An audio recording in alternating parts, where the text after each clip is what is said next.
Yen sampun palastra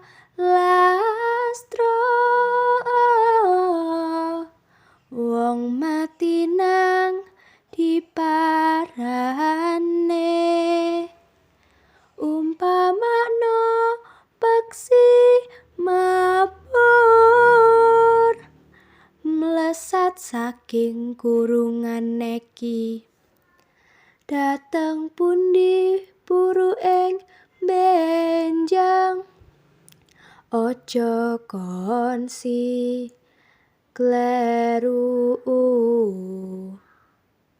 umpamano wong ing donya asonjotan bisa mulih marang jaman kamulyan.